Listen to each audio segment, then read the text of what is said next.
الرحیم نحمدہ و نصلی علی رسولہ الکریم اما بعد فاعوذ باللہ من الشیطان الرجیم بسم اللہ الرحمن الرحیم ان الدین عند اللہ الاسلام۔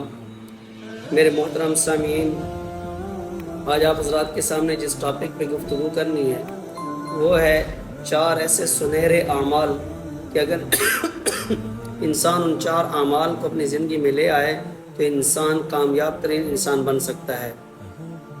فرمایا سب سے پہلے تمہید کے طور پر اس بات کو سمجھیں کہ انسان چاہتا ہے کہ میری موت اسلام پہ آئے، مجھے موت اسلام والی ملے۔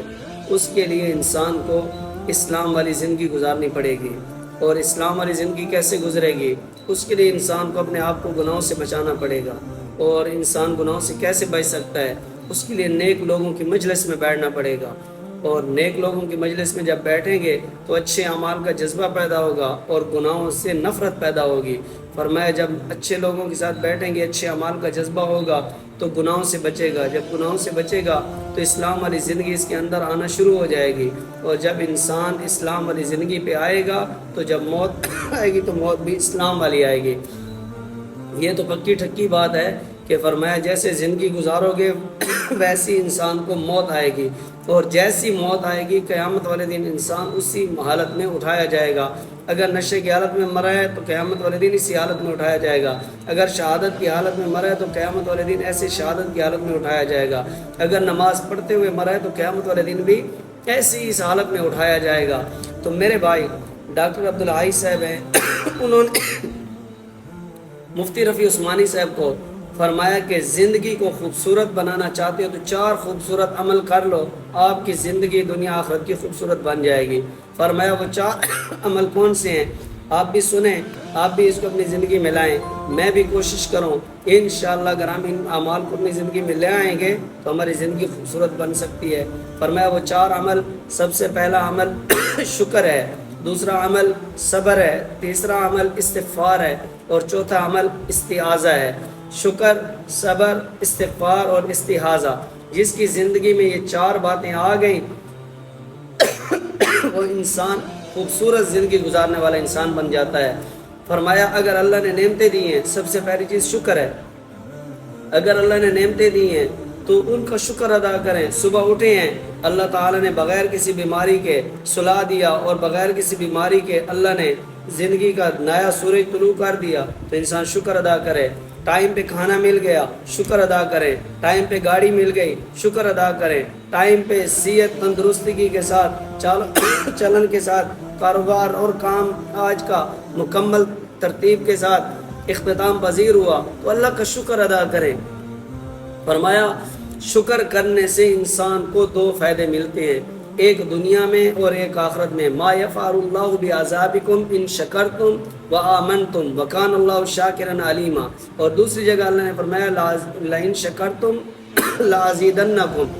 فرمایا اگر تم اللہ کا شکر ادا کرو گے تو اللہ تعالیٰ دنیا میں ایک آپ کو فائدہ دیں گے کہ آپ کی نعمتوں میں بڑھوتری ہوگی، دن بدن آپ کی نعمتیں بڑھتی جائیں گی، اللہ اور اضافہ فرمائیں گے۔ اور آخرت میں اس کا فائدہ یہ ہوگا کہ اللہ تعالیٰ آپ کو عذاب سے بچا لیں گے۔ تو شکر کرنے سے 2 فائدے ملتے ہیں، ایک دنیا کا کہ اللہ تعالیٰ نعمتوں میں اضافہ کرتے ہیں، اور ایک آخرت کا انسان کو اللہ عذاب سے محفوظ کر لیتے ہیں۔ فرمایا شکر اتنی بڑی اللہ کی تسبیح ہے کہ شکر سے اللہ نے قرآن مقدس کی ابتدا کی ہے۔ آپ دیکھ لیں الحمدللہ رب العالمین سے قرآن کی ابتدا ہو رہی ہے، تو شکر اللہ کو بڑا محبوب ہے یہ شکر کا جملہ۔ اس لیے میرے بھائی اپنی زندگی کے اندر شکر کا جملہ ضرور لائیں۔ جب بھی کوئی کام ہو جائے اللہ کا شکر ادا کریں، جب بھی کوئی کام ہو جائے اللہ تعالیٰ کی تعریف اور بندگی کریں۔ فرمایا جنت کے اندر کوئی عبادت نہیں سوائے تسبیح حمد کے۔ اللہ تعالیٰ نے شکر کو اتنا پسند کیا کہ جنتی لوگوں کی تسبیح بھی اللہ کی تعریف ہوگی، یعنی الحمد اللہ تعالیٰ کی تعریف کریں گے، اور اسی کو کہتے ہیں شکر، اور یہی اللہ تعالیٰ کی تسبیح ہے۔ فرمایا اسی طرح شکر سے انسان کے اندر کا جو تکبر ہے وہ ختم ہو جاتا ہے۔ انسان کی زندگی کے اندر اکڑ، غرور، یہ چیزیں ختم ہو جاتی ہیں، انسان کے اندر عاجزی پیدا ہوتی ہے۔ اس لیے انسان کو شکر کرنا چاہیے۔ ملا نصر الدین کے بارے میں آپ سنتے رہتے ہیں کہ ان کی بارے میں بڑی کہاوتیں، مذاق اور لطائف مشہور ہیں۔ ایک دن وہ اپنی بیوی کے ساتھ بیٹھے تھے، اللہ نے ان کو حسن دیا ہوا تھا، خوبصورت تھے، اور ان کی جو بیوی تھی وہ بدصورت تھی۔ تو اس نے بیوی کو کہا تو بھی جنتی ہے، میں بھی جنتی ہوں۔ تو بیوی نے کہا کہ وہ کیسے، تجھے کیسے پتا کہ تو جنتی ہے اور میں بھی جنتی ہوں؟ کہا کہ میں خوبصورت ہوں تو مجھے دیکھتی ہے اور تو اللہ کا شکر ادا کرتی ہے، اور تو بدصورت ہے اور میں تجھے دیکھتا ہوں تو میں اللہ کا صبر کرتا ہوں، تو شکر کی وجہ سے جنت میں جائے گی اور میں صبر کی وجہ سے جنت میں جاؤں گا۔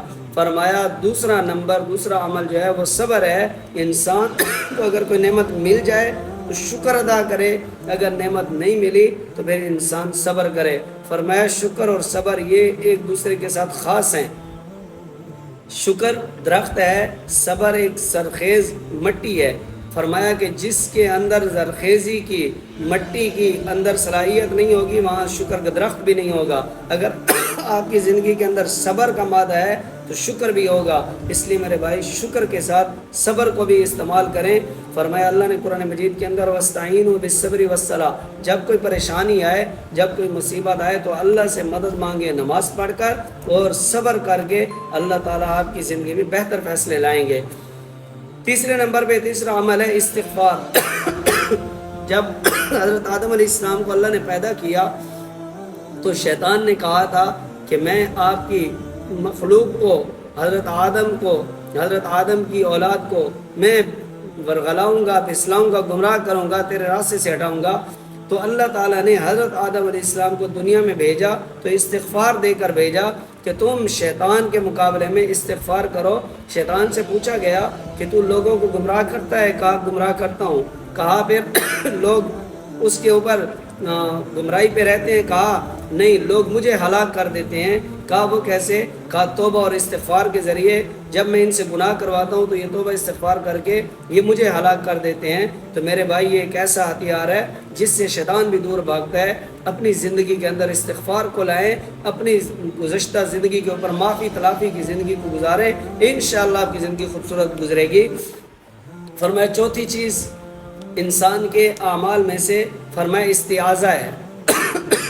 استعاذہ یعنی اللہ کی پناہ مانگو، اللہ کی پناہ مانگو۔ جب بھی کوئی کام مصیبت پریشانی آئے تو اللہ سے پناہ مانگو، اللہ کی پناہ مانگو۔ ہر کام کے اندر اللہ تعالیٰ کو سامنے رکھو، آپ کی زندگی بڑی خوبصورت گزرے گی۔ اس لیے میرے بھائی میں خلاصے کے طور پر یوں کہوں کہ یہ ہماری زندگی میں 4 عمل کیسے آئیں گے، اس کا ایک بہترین حل ہے، وہ یہ ہے کہ زندگی میں زمانے 3 ہیں: ماضی، حال، مستقبل۔ ماضی کو استغفار کے ساتھ جوڑ دو، یا اللہ جو ہو گیا میں معافی مانگتا ہوں۔ حال کو صبر اور شکر کے ساتھ جوڑ لو، جو مل رہا ہے شکر کریں، جو نہیں مل رہا صبر کریں۔ اور فرمایا استقبال کو استعاذہ کے ساتھ جوڑ لو، آنے والے مصائب سے اللہ سے پناہ مانگو۔ اللہ تعالیٰ سے دعا ہے کہ مجھ سمیت سب کو ان 4 اعمال کو اپنی زندگی کے اندر لانے کی توفیق عطا فرمائے۔